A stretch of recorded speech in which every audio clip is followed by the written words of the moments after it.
अस्सलाम वालेकुम पाकिस्तान। आपने देखा है कि पाकिस्तान के अंदर इलेक्शन हुआ और इलेक्शन होने के बाद जो धांधली हुई या जो भी हुआ पाकिस्तान के साथ, ये तो नहीं होना चाहिए। सरकार जाती है कौम के साथ और कौम के मैंडेट के साथ, तो फिर कौम समझ गई है कि अब क्या हो रहा है और कौन कर रहा है। ये सब कुछ कुर्सी के लिए हो रहा है और ये कौन ये सब कुछ करवा रहा है। लेकिन एक बात इसमें ठीक है कि अब कौम जो है वो एक हो चुकी है। एक शख्स इस कौम को अपना विजन दे गया और कौम को एक करके चला गया, जबकि इसको कहा जाता था कि इसको सियासत नहीं आती। एक शख्स जिसको कहते थे कि सियासत नहीं आती, आज उसने सारी पार्टियों को बता दिया और नंगा करके रखा इस निज़ाम। उसने पूरी कौम को एक करके चला गया और निगरान वज़ीर आज़म से कहते हैं कि धांधली नहीं हुई। अगर धांधली नहीं हुई वो ज़रा ये भी बता दें कि सलमान अकरम पहले दिन बार जीते थे और बाद में अचानक से जो है ना उनका फैसला किसी और की तरफ चला गया। अगर ये धांधली नहीं है तो फिर क्या है। फिर उसके बाद बड़ी अक्सरियत से मैदान मारा हुआ था रेहाना डार ने और सुबह होते ही ख्वाजा के साथ, ये धांधली नहीं है तो क्या है। और फिर उसके बाद आप देखें तो कैसे डीटीओ के ऊपर जो है ना वो जुल्म भी हुआ, तशद्दुद भी हुआ। अगर ये धांधली नहीं है तो फिर क्या है, ये बता दें। तो ज़रा ये भी बता दें कि ओन चौधरी कैसे जीत गया। अगर ये धांधली नहीं है तो फिर क्या है। फिर इसी तरह जो है ना ये धांधली के केस बढ़ते गए और तकरीबन 50 से 60 सीटों पर जो है ना ये जुल्म सितम की कहानी है। और इसी तरह ये धांधली नहीं है तो क्या है। निगरान वज़ीर आज़म से सख्त सवालात भी करे तो गुस्सा खा जाते हैं, हालांकि सवालात से होंगे।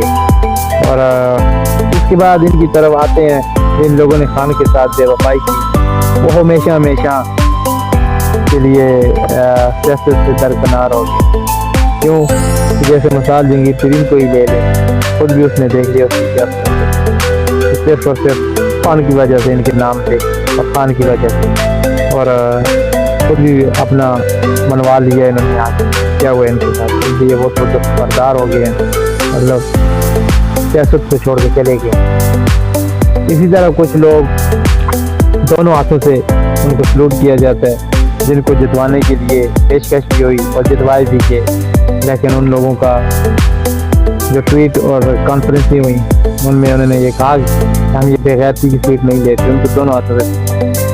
और इसी तरह जो लाख लाला के लिए बहुत ज़्यादा दिल खफा है, क्योंकि इतने अच्छे महब वतन और बहुत ही नेक दिल इंसान सियासत को छोड़ के चले गए, लेकिन दुख के अलावा और कुछ भी नहीं। इसी तरह नहीम और रहमान आफत जीती हुई सीट उन्होंने पीटीआई को दे दी। इस तरह के लोग जो हैं ये देख लें। और एक तरफ आप दूसरों को देख लें, वो लोग जिन्होंने कब्जा किया हुआ है और आवाम उनके ऊपर छू कर रही है।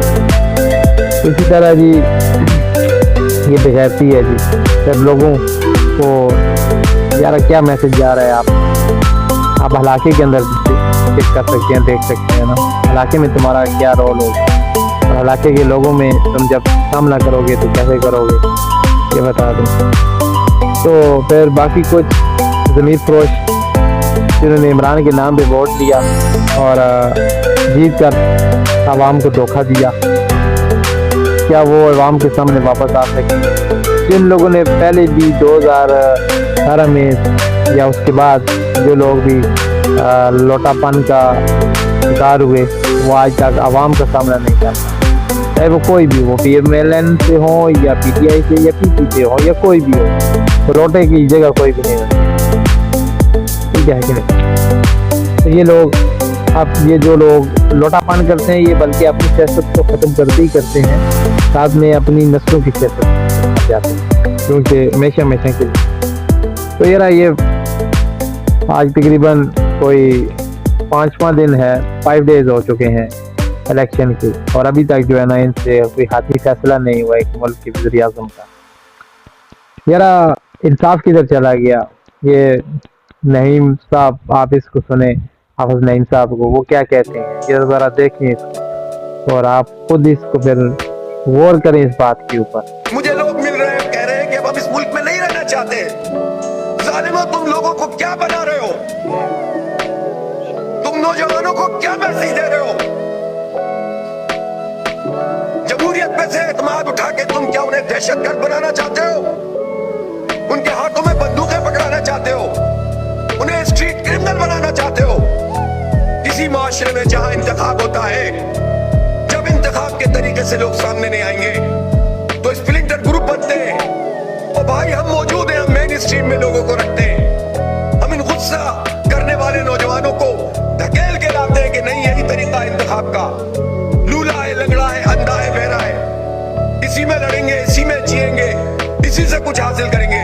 और जब लोग निकल कर खड़े हो जाए, वोट डाल ले, तुम उनके मैंडेट पे कब्जा कर लो, फिर कहो कि लोग इंतहा पसंद क्यों बन रहे हैं। ये बड़ी तमन्नाओं से मुल्क बना है, ये लाखों कुर्बानियों के बाद बना है।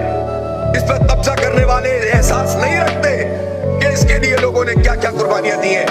हम अपनी नस्लों को तबाह नहीं होने देंगे, इंशाल्लाह हम लड़ेंगे इनके लिए। और हमारे नजदीक इस तरह की जाली चीजों की कोई हैसियत नहीं है। डूब मरे ये सारे लोग कि जो इस जाली मैंडेट के ऊपर जश्न मना रहे हैं। मुझे खैरात में ये सीट दे रहे हैं आप, इस पूरे निजाम के ऊपर को पलट देता हूं मैं अपनी सीट को। और पूरे पाकिस्तान के लिए मिसाल है ये कि बाज़ अमीर लोग सामने आए। मैं एमक्यूएम के भी उन लोगों से कहता हूं, अगर अल्लाह ताला ने उनको हिदायत दी और उनके अंदर कोई जमीर जागता है तो वहां आए सामने कौम के। शर्म नहीं आती इस जाली मैंडेट के साथ ये अपनी स्पीचेस कर रहे हैं, पूरी कौम पर मुसल्लत हो रहे हैं। डूब मरना चाहिए इन लोगों को। मैं इस सीट को अवेल नहीं करूंगा। मैंने कौम से वादा किया था, मेरी जमात ने वादा किया था कि हम एक वोट भी इजाफी नहीं चाहते। हमें किसी लॉलीपॉप की जरूरत नहीं है और हम एक वोट भी अपना किसी को देने के लिए तैयार नहीं है। हमें नहीं चाहिए खैरात की ये सीट। हमें हमारा हक दो, जो जीते हैं उनको जिताओ। इस्टेब्लिशमेंट की गोद में जाकर बैठता कौन है? उनके गमलों में परवरिश कौन पाता है? उनसे खैरात और भीख कौन मांगता है? जिसके नतीजे में आज हमारे ये हालात हो गए। हमें नहीं चाहिए खैरात की एक सीट, हमें हमारा हक चाहिए कि इस शहर में हम, कराची शहर जमात इस्लामी के साथ उसका दिल धड़कता है।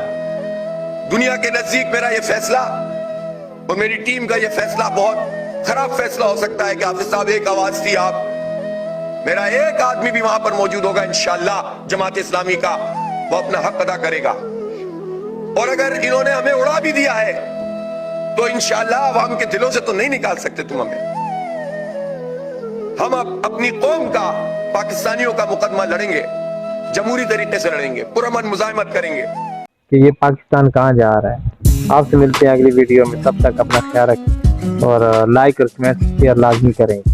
अल्लाह हाफिज, अस्सलामु अलैकुम।